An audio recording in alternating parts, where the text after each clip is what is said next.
മനോഹരമായിട്ടുള്ളൊരു കണ്ണ് ഔട്ട്ലൈൻ ചെയ്തെടുക്കാൻ വരച്ചെടുക്കാൻ ആഗ്രഹം ഉണ്ടാവും. ഇന്ന് ഞാൻ നിങ്ങൾക്ക് അതിന്റെ സ്റ്റെപ്പ് ബൈ സ്റ്റെപ്പ് മെത്തേഡ് പറഞ്ഞുതരാം. ഇവിടെ ഞാനൊരു ഫോട്ടോ എടുത്തിട്ടുണ്ട് കണ്ണിന്റെ. ഈ ഒരു ഫോട്ടോ നോക്കിയിട്ടാണ് നമ്മൾ വരയ്ക്കാൻ പോകുന്നത്. ഒരു ചെറിയൊരു ഓവൽ ഷേപ്പ്, ഒരുപാടില്ല, ചെറുതായിട്ടൊരു ഓവൽ ഷേപ്പ് ആണുള്ളത്. ഈ പോയിന്റ് എവിടെയാന്ന് നോക്കണം. ഈ പോയിന്റ് ഇവിടെ നിന്ന് ഇത്ര ദൂരെ ഇവിടെയാണ്. കണ്ണിന്റെ കൃഷ്ണമണി കുറച്ച് ഭാഗം മൂടി പോയിട്ടുണ്ട്, ഇവിടെയാണ് വരുന്നത്. അപ്പൊ ടോപ്പിലല്ല, ഇനി താഴത്തോട്ട് വളഞ്ഞു വരുന്നുണ്ട്. അതേപോലെ തന്നെ നമുക്ക് താഴത്തോട്ട് വളച്ച് വരയ്ക്കാം. ഈ ഒരു ഭാഗം ഇതിനേക്കാളും മുകളിലോട്ടാണ് നിൽക്കുന്നത്. അപ്പൊ ഇവിടെ നിന്ന് സ്റ്റാർട്ട് ചെയ്ത് ഇങ്ങനെ താഴത്തോട്ടുള്ള കർവോട്ടോ വരയ്ക്കണ്ടേ.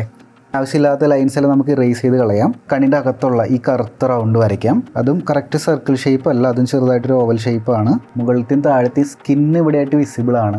അത് പലപ്പോഴും നമ്മൾ വരയ്ക്കുന്ന സമയത്ത് അത് മിസ്സാക്കാറുണ്ട്. ഇവിടെ നിന്ന് ഇങ്ങനെ സ്റ്റാർട്ട് ചെയ്ത് ഇവിടെ എത്തുന്ന സമയത്ത് ഇങ്ങനെ ഒരു കട്ടിങ് വന്നിട്ടുണ്ട്. അപ്പോൾ അത് അതുപോലെ വരയ്ക്കുക. പിന്നെ ഏകദേശം കുറച്ച് ദൂരം സ്ട്രൈറ്റ് ആയിട്ട് അത് പോകുന്നത്, സ്ട്രൈറ്റ് ആയിട്ട് പോവുക. പിന്നെ താഴത്തോട്ട് വരുമ്പോൾ ഇങ്ങനെ താഴത്തോട്ട് ചുളിഞ്ഞങ്ങനെ വരും. ഇനി നമുക്ക് ഐബ്രോസ് വരയ്ക്കാം. ഈ ഒരു പോയിന്റ് കണ്ടോ, ഈ ഒരു പോയിന്റിന്റെ ഇവിടെ നിന്ന് കുറച്ച് ദൂരം താഴത്തോട്ട് ഇറങ്ങിയിട്ടാണ് വരുന്നത്. ആ ഒരു പോയിന്റ്, ആ ഒരു ലൈൻ കിട്ടി. ചെരിവും ആ ഷേപ്പൊക്കെയാണ് നമുക്ക് ഇമ്പോർട്ടൻറ്റ്. ഇത് ചെരിഞ്ഞിട്ട് ഇരിക്കുന്നത് ഏകദേശം ഒരു സ്ട്രൈറ്റ് ലൈൻ വരച്ച് കഴിഞ്ഞാൽ അതിനോട് ഏകദേശം ജസ്റ്റിഫൈ ചെയ്യുന്ന രീതിയിലാണത് പോകുന്നത്. ഈ ഒരു കോർണറിൻ്റെ ഈ ഒരു ഭാഗം മുതൽ ചെറുതായിട്ടൊന്ന് വളഞ്ഞു താഴത്തോട്ട്, ഈ ഒരു കോർണറിൻ്റെ ഇവിടെ മുതൽ ചെറുതായിട്ടൊന്ന് താഴത്തോട്ടൊന്ന് വളഞ്ഞു. മുകളിലത്തെ ഷേപ്പ്, അതിൻ്റെ കട്ടി എന്താണ് അത് നോക്കി മുകളിലത്തെ ഷേപ്പ് വരയ്ക്കുക.